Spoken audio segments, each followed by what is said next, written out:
Baik, sahabat-sahabat, selamat pagi buat teman-teman di mana saja berada. Terlebih dahulu saya mengucapkan terima kasih yang sudah selalu memberikan atensi terhadap konten saya, walaupun masih sederhana, namun saya mengucapkan terima kasih. Assalamualaikum, salam sejahtera bagi kita semua. Shalom, Om Swastiastu, Namo Buddhaya, salam kebajikan, salam Pancasila. Teman-teman, sahabatku di mana saja berada ya, saking semangatnya.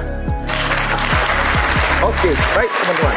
Ternyata teman-teman, pada waktu Natal ada kado yang diberikan kepada kami warga PDI Perjuangan, terkhusus dan teristimewa buat Pak Hasto sebagai Sekjen PDI Perjuangan. Tapi yang gak kalah hebohnya lagi, ada juga hadiah kado buat mereka-mereka yang tercatat namanya di OCCRP ya, sebagai finalis pemenang, bukan pemenang pemilu, tetapi pemenang terpilih menjadi pemimpin yang terkorup. Siapa itu? Pasti sudah tahu. Baik teman-teman, kita lanjut ya. Tapi ada baiknya kita dengar dulu ya beberapa ulasan.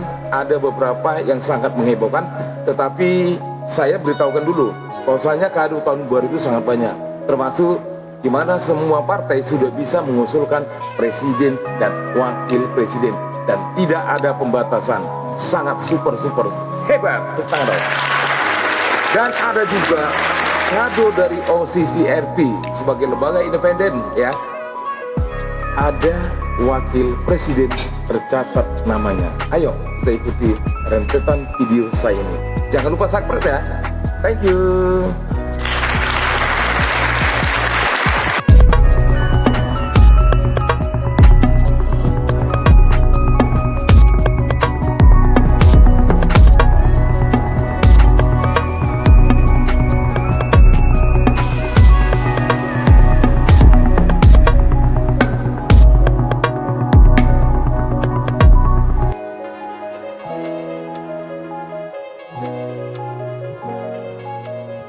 Publik tengah dihebohkan dengan daftar nama pemimpin terkorup dunia tahun 2024 yang dirilis oleh OCCRP baru-baru ini.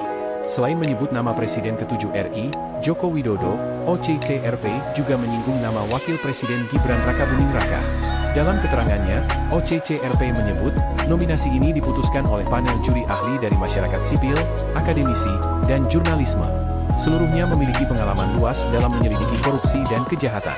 OCCRP pun tak memiliki kendali atas siapa yang dinominasikan, termasuk pencalonan Jokowi dalam daftar pemimpin terkorup tersebut. Ada sejumlah dasar OCCRP memasukkan nama Jokowi dalam nominasi. Salah satunya, para ahli sipil dan para ahli mengatakan bahwa pemerintahan Jokowi secara signifikan melemahkan Komisi Anti Korupsi Indonesia. Jokowi juga dikritik secara luas karena merusak lembaga pemilihan umum. Dirinya dianggap mencari keuntungan demi ambisi politik putranya, Gibran. Namun, lembaga tersebut mengakui jika mereka tidak memiliki bukti langsung. Para juri menghargai nominasi warga negara, tetapi dalam beberapa kasus, tidak ada cukup bukti langsung tentang korupsi yang signifikan atau pola pelanggaran yang sudah berlangsung lama, kata penerbit OCCRP, Drew Sullivan.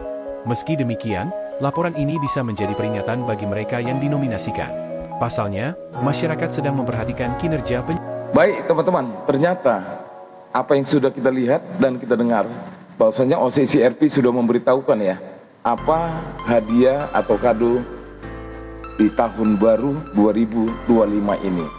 Tapi yang sangat menghebohkan lagi sahabat-sahabat, ada juga OCCRP memberitahukan ada wakil presiden yang tertulis namanya.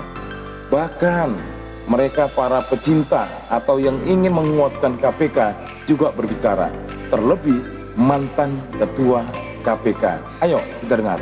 Pimpinan KPK baru, ini yang milihin Jokowi loh. Ya, Makanya salah satu yang harus dilakukan. Iya kan? Panselnya kan panselnya Pak Jokowi.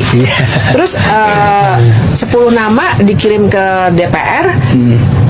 Pas Prabowo belum dilantik. Jadi di ujungnya Jokowi banget. Jadi ini orangnya Jokowi nih. Jadi salah satu cara menurut saya kalau misalnya Prabowo ingin membuktikan saya punya bayangan nih gimana ke depannya pemerintahan korupsi, harusnya tuh partainya di DPR tolak semuanya. 10 calon itu yang udah dipilihkan oleh Jokowi.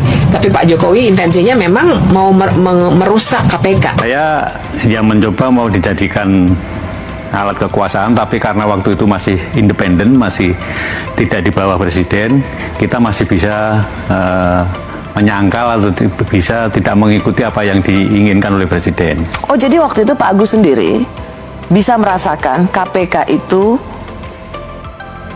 mau dijadikan sebagai alat kekuasaan? Mohon maaf, ini perlu saya ungkapkan karena semuanya harus jelas, dan saya pikir baru sekali ini saya mengungkapkannya di media yang kemudian ditonton orang banyak. Bicara kepada beberapa teman sudah, tapi kepada media seperti ini belum. Mohon maaf, kenapa saya kemudian tadi di depan juga menyoroti tone of the top, keinginan Pak Jokowi itu kemudian perlu juga menjadi perhatian kita.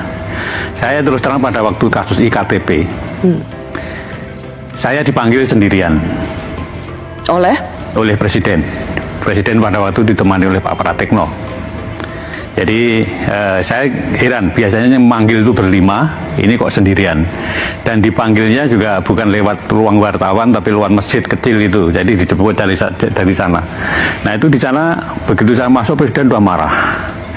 Presiden sudah marah, menginginkan, karena baru saya masuk gitu, dia sudah teriak, hentikan. Kan saya heran, hentikan, yang dihentikan apanya gitu kan. Setelah saya duduk, ternyata saya baru tahu kalau yang suruh hentikan itu adalah kasusnya Pak Setnov, Ketua DPR waktu itu? Ya, Ketua DPR pada waktu itu mempunyai kasus IKTP, supaya tidak diteruskan. Nah, sprindik itu kan sudah saya keluarin 3 minggu yang lalu dari presiden bicara itu. Sprindik itu tidak mungkin, karena KPK tidak punya SP3, tidak mungkin saya berhentikan, saya batalkan.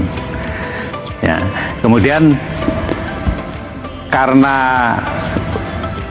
tugas di KPK itu seperti itu, makanya ya kemudian tidak saya perhatikan, saya jalan terus, Tapi akhirnya kan dilakukan revisi undang-undang, nanti kan intinya revisi undang-undang itu kan SP3 menjadi ada, kemudian di bawah presiden, karena apa pada waktu itu mungkin presiden merasa bahwa ini ketua KPK diperintah presiden kok nggak mau, apa mungkin begitu kemudian itu gelagat awalnya ya? Ya, nah, jadi jadinya kan revisi undang-undang KPK itu, dan sebelum revisi undang-undang KPK itu Anda kemudian juga perlu pahami, buzzer itu kemudian kan bukan main kan.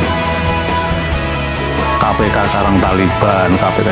Jadi sehingga civil society pada waktu itu yang membela revisi undang-undang KPK itu sangat-sangat sedikit.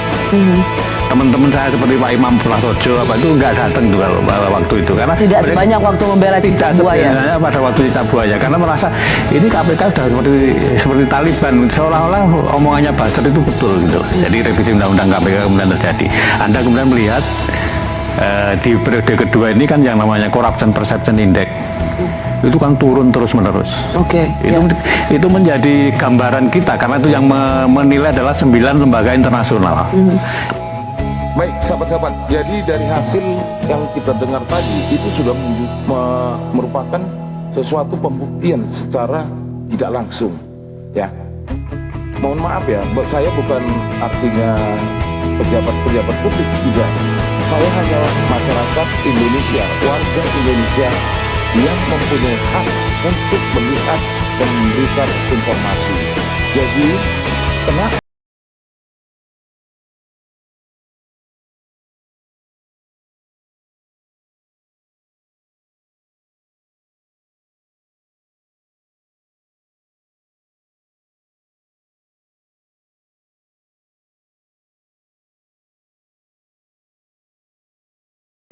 artinya apapun yang kita lihat ataupun kita dengar, ya, apalagi pada waktu pemerintahan sebelum Pak Prabowo, begitu banyak hal-hal yang sangat tidak sesuai dengan demokrasi serta harkat martabat sebagai bangsa dan negara Indonesia. Oke, sahabat-sahabat, tetap percaya PDI Perjuangan masih tetap idola kita bersama. Merdeka, merdeka, merdeka.